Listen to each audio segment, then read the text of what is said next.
ओम त्र्यंबकं यजामहे सुगंधिं पुष्टिवर्धनम् उर्वारुकमिव बंधनान् मृत्युर्मुक्षीमामृतात्। ओम नमः शिवाय। दोस्तों, आप सब सकुशल होंगे, इसी आशा के साथ स्वागत करती हूँ मैं आपका आपके अपने चैनल पर।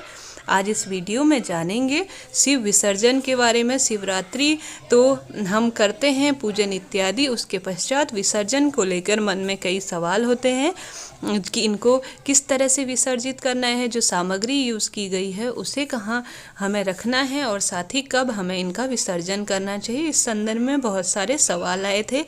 आप इसके दो तथ्य हैं। आप घर में जो आपके पास मूर्ति है इत्यादि, उसका अगर आप विसर्जन कर रहे हैं तो दूसरे दिन करिए, कोई दिक्कत नहीं है। यह वर्णित है कि जो मिट्टी के बने हुए शिवजी होते हैं और साथ ही जो आटे से बने शिवार्चन के समय हम प्रयुक्त करते हैं, उनके खंडित होने का भय होता है।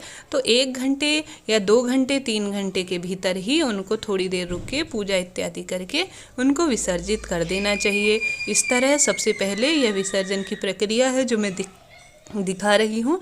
चावल लीजिए बाएं हाथ में और शिव जी को मन ही मन कहिए कि अब आपके प्रस्थान का समय हो चुका है। आप अपने लोक में जाइए, जब मैं आपको बुलाऊंगी तब आप आ जाइए। यह हमारे पूजन की सामग्री है जो समस्त है, समस्त में हम छिड़क लेंगे और इस तरह कहेंगे, जाओ जाओ भोलेनाथ विसर्जन है, तुम्हें कल फिर आना निमंत्रण है। जाओ जाओ भोलेनाथ विसर्जन है। इसके पश्चात मैंने जो ये चावल लिए थे उनको कबूतरों को डाल देंगे या गायों को डाल देंगे, जो चिड़िया हैं।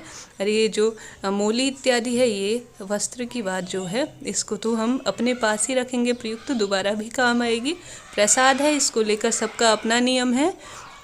प्रसाद है जो इसे, ये जो मैंने भांग ली है, इसे भी जो बची हुई है और साथ ही प्रयुक्त हुई है उसे हम गाय इत्यादि, जो कबूतर इत्यादि हैं, उनको डाल देंगे। और साथ में ये जो आपने सुहाग की सामग्री ली है उसे आप अपने स्वजनों को दे दीजिए, जो आपके जन हैं, सुहागिन स्त्रियों को दीजिए। थोड़ा सा खुद के पास रख लीजिए, क्योंकि ये गौरा माँ का प्रसाद है, सुहागिनों को दिया जाता है और विशेष रूप से खुद के पास रखना इससे ज़रूरी होता है। ये देखिए। और जो यह जनेऊ है, इसे आप अपने घर में जनेऊ पहनने वाले लोग हैं उनको साफ़ करके धो धा के, क्योंकि यह प्रसाद है एक तरह से, इसे अपने घर में ही प्रयुक्त कीजिए। जो माला इत्यादि आपने इस्तेमाल की हैं उन्हें एक जगह इकट्ठा कर लीजिए, जैसे मैं कर रही हूँ। बेलपत्री, आँख, धतूरा इत्यादि, इसे एक जगह इकट्ठा करके किसी पवित्र नदी में प्रवाहित कर लीजिए। नदी ना हो तो किसी पेड़ के नीचे या फ्लैट वगैरह में यह चीज़ें नहीं होती हैं तो आप एक छोटा सा फ्लैट में, एक छोटी सी ज़मीन तो होती ही है थोड़ा सा पार्क वगैरह में, उसके किनारे पर आप इसे छोटा सा आप खड्डा खोदकर उस पर रख सकते हैं। पार्थिव आप मिट्टी के बना रहे हो उनको या आप आटे के बना रहे हो उनको, इस तरह से आप कर सकते हैं जैसे ये मैं कर रही हूँ। अब मेरे घर पे इस तरह शिव परिवार है जो बने हुए हैं, उनमें से जो यह पैसे इत्यादि हैं उन्हें आप ब्राह्मणों को दान कर दीजिए। यह चावल है, जो मेरी प्रतिमा है वह पूरी डूब जाती, तो इस तरह से मैंने एक कांसे का मेरे पास छोटा सा कटोरा है, खाली नहीं रखते, तो उसमें चावल भर दी थी और उनके ऊपर शिव जी की पूजा के समय में इनकी स्थापना करके पूजन किया था। सबका अपना अपना घरों में अलग अलग रिवाज है, अलग अलग धारणाएं हैं। प्रभु की सच्चे मन से सेवा की जाए तो वह अवश्य मन की कामना पूर्ण करते हैं। जो यह जल है इसको भी आगे मैं आपको बताऊंगी। जो यह फूल पत्तियां हैं इसे आप किसी पवित्र पेड़ के नीचे, केले इत्यादि के नीचे रख सकते हैं।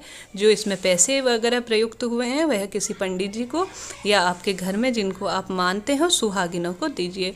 कभी भी तुलसी के में जो बचा हुआ जल है, और यह जल है जो अपने घर पर पूरा छिड़क दीजिए, और जितना आप थोड़ी थोड़ी मात्रा में इसे, यह भगवान शिव का प्रसाद है, इसे ले लीजिए। कभी भी तुलसी शिव जी के पूजन में इस्तेमाल नहीं की जाती, तो इसे आप मत कीजिएगा। तुलसी में जो इसके अलावा पौधे हैं उनमें यह डाल दीजिए, देखिए किस तरह से। और इसके साथ ही यह जल पूरे घर में थोड़ा छिड़किए और सबको थोड़ा सा ग्रहण करना चाहिए। और जैसा मैंने बताया यह बहुत सरल प्रक्रिया है। यह हर पूजा में की जाती है। यह चावल, कबूतर इत्यादि को डाल दीजिए। जो फूल हैं उन्हें किसी पवित्र पेड़ के नीचे रख दीजिए। माँ गौरा का आशीर्वाद, जो कि सुहागिन की चीज़ें, अपने ही कुटुंब के लोगों को दीजिए। सुहागिन महिलाओं को खुद थोड़ा सा रखिए और उसके बाद आप विसर्जित कर सकते हैं जो कि सामग्री है।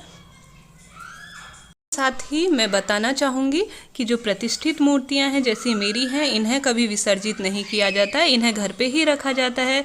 पार्थिव चीज़ें जैसे मिट्टी से बनाई हुई चीज़ें हैं, जो आप मिट्टी से शिव जी की स्थापना इस दिन कर रहे हैं, उनका पूजन करते हैं। पार्थिव शिव जो कि इसके साथ ही आटे का, उनका ही विसर्जन किया जाता है। उनको आप चाहो तो किसी पवित्र नदी में या किसी कुएं इत्यादि में प्रवाहित या किसी पेड़ के नीचे, यह भी आपसे संभव ना हो तो अपने घर पर आप गमले में रख दीजिए और उन पर एक शुद्ध पौधा लगा दीजिए। पौधे इन पर बहुत जल्दी फलित होते हैं, जो कि बेहद शुभ होता है यह करना भी। आप चाहो तो आपने जो मिट्टी के शिवलिंग बना रखे हैं उन्हें एक बर्तन लीजिए, उनके ऊपर पूरा जल भर लीजिए और उनके ऊपर आराम से श्रद्धापूर्वक उनको रखकर उनका पूर्ण रूप से उनको गलने दीजिए और किसी गमले में रख लीजिए। यह भी एक सरल प्रक्रिया है विसर्जन की। और इसके साथ ही इनको इनमें पौधा इत्यादि रोपित कर दीजिए जो पूर्ण रूप से फलित होता है। और जैसा मैंने बताया, इनका खंडित होने का, जो मिट्टी के और पार्थिव रूप से बनाए जाते हैं इस दिन के लिए, खंडित होने का भय होता है तो तत्काल ही आधे 1 घंटे के भीतर तो नहीं, उसके पश्चात कभी भी पूजन के पश्चात 1 या 1.5-2 घंटे के पश्चात आप इनका विसर्जन कर दीजिए। मिट्टी के इत्यादि के तुरंत विसर्जन, जैसे मैंने बताया 1-1.5 घंटे के बाद विसर्जन कर देना चाहिए। शाम के समय तक ही शिव पूजा में विसर्जन का महत्व है। आप चारों पहर की पूजा कर रहे हैं तो दूसरे दिन विसर्जित कीजिए, क्योंकि रात्रि में भी पूजा की जाती है। और जैसे मैंने किया, मैं ये इस तरह से सरल तरीके से करती हूँ। कलश स्थापना वगैरह मैं नहीं करती शिव पूजन में। माँ की पूजा में मैं कलश स्थापना वगैरह करती हूँ। इसके साथ ही शाम की पूजा में, जैसे शाम के समय में मैं इनका विसर्जन कर देती हूँ। शाम का इनका जो मन ही मन माँ भगवान शिव का मैं ध्यान करते हुए उनकी आरती करती हूँ और अपना व्रत खोलती हूँ। इस तरह से मैं पूजन करती हूँ। सबकी अलग अलग विचारधारा है इसके बारे में।